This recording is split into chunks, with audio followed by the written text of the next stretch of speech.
This is Chiara from translatorthoughts.com, and we're here for the second part of the tutorial about how to create a website for your new translation business.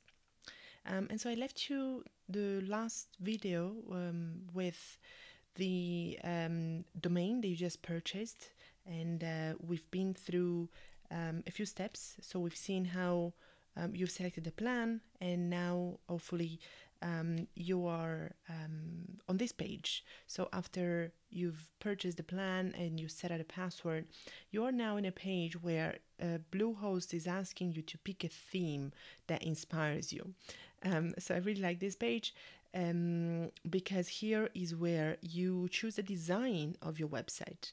And so the design is really what the website is going to look like. It doesn't affect the content. So what is really beautiful about building a website is that the content and the design are completely separated. So you can start creating your website, creating blog posts, and after a few months you decide that you don't like the design anymore, you can just switch to another theme, which is really like the dress of the website, and you can choose whatever website design you like, but the content that you've created is not going to be affected. So for me, this is a really beautiful way to be creative and to create websites, even for people who are not highly technical, like translators. We're not.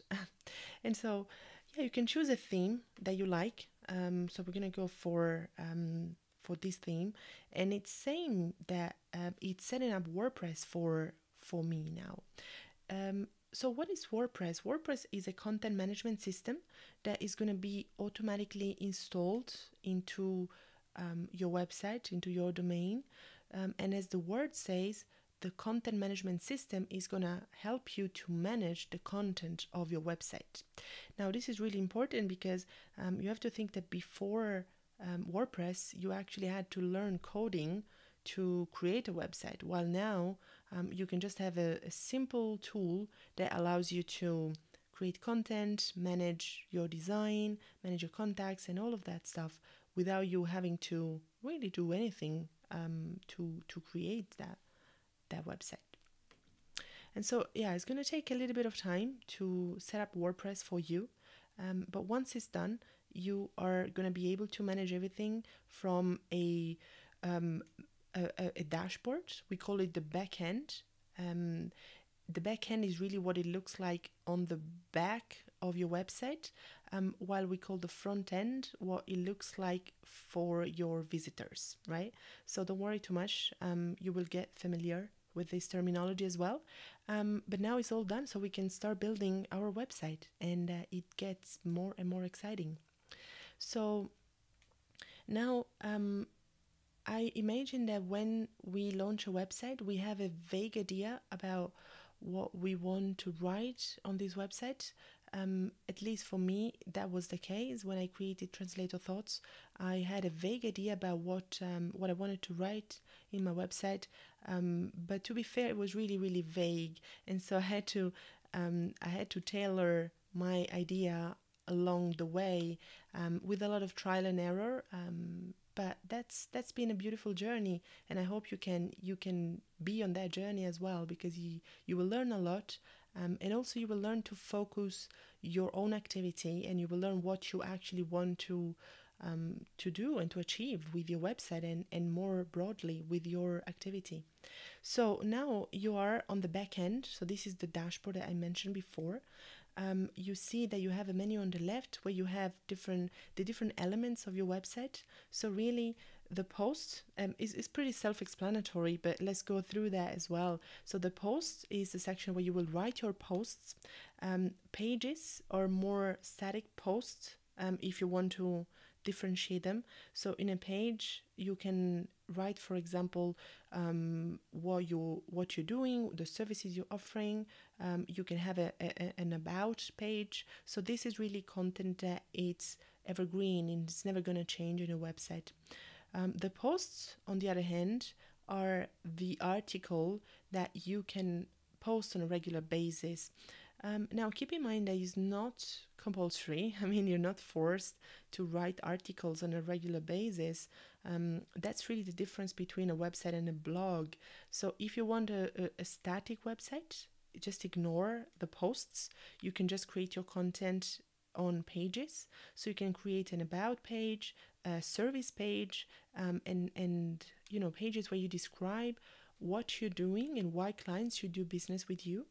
But if you want to keep it more interactive, I would suggest that you actually create some articles as well. So you give it you give it a more interactive aspects by adding content regularly. So this is going to help you because first of all, you will need to write content about the topics that you want to focus on. So let's say you want to be a subtitler. You will need to write content about subtitling. So this means that you need to research and you need to get better at it and you need to know how to explain it. And these are all skills that are going to be really, really useful for you in your business. And also because it really helps positioning your website in Google, which is ultimately the place where you want to appear when people are looking for your services, because Google really appreciates when there is new and fresh content on a regular basis. So I would say you can create a new post to start with, or actually you can follow the step-by-step guide. So it's up to you. I'm a little bit of experimenter myself, so I just go with my own steps. But yeah, you can follow the steps that Bluehost is suggesting. So this is the page where you can create a new blog posts or new article, if you want to call it that way. So you can put a title and immediately we'll create a link that contains the title, and here you can start writing your content. So it's really, really simple. Once you've written your article, you click publish and it gets published, right? So it's really, really simple. Same thing you will do for pages. Okay, we're just going to leave this because it's not really inspiring for now. Same thing for pages, same concept. You have a sample page here, but you can add a new page from here. And so I would say that first of all, you need to create the about page, the service page, and everything that you need your reader to know about you and your business, right? So basically, this is the most important thing. In the section called appearance, you will see that you can customize the appearance of your website.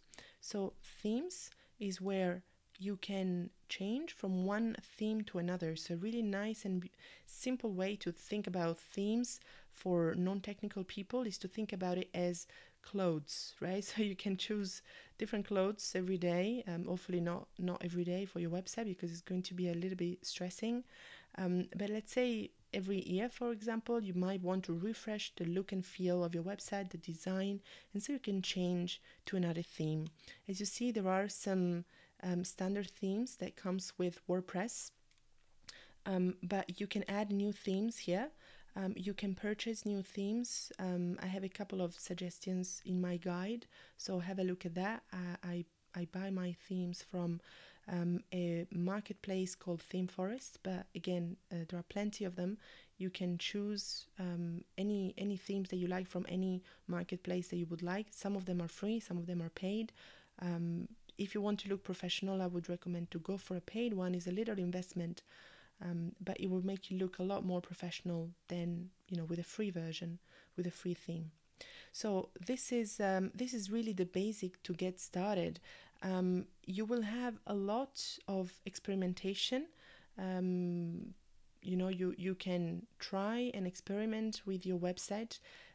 Keep in mind that as for now, the website is not launched yet. So if you click on Bluehost on the left-hand side menu here, you will be prompted to the setup or the admin page where you can launch your website when you're ready. So as for now, if you go on your website, you will see a launching page, so a coming soon page.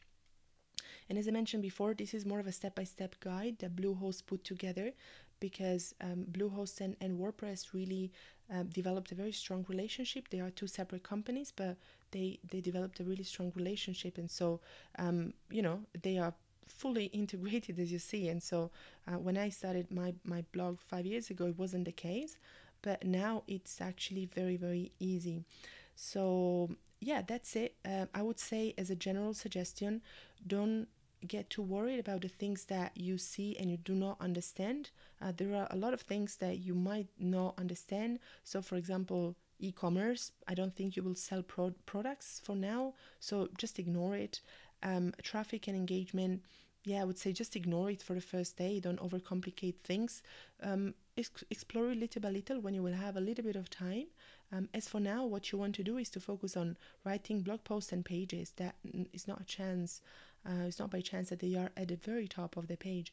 And when you will be ready, you can just click on launch and your website will be live. And so after that, you have a lot of resources available online. If you haven't actually worked in this way before, so as a self-starter, as a self-learner, I would say that this is a beautiful journey that you embarked on, because now you will be able to learn from the community that is on the internet. And there are a lot of resources, a lot of tutorials, a lot of free material that you can use on YouTube, on other blogs where they teach you how to make a blog, for example. So yeah, I wish that you will enjoy this journey, and that will help you to make a successful business and also enjoy the ride in the meantime. Thanks for watching the video, and talk soon.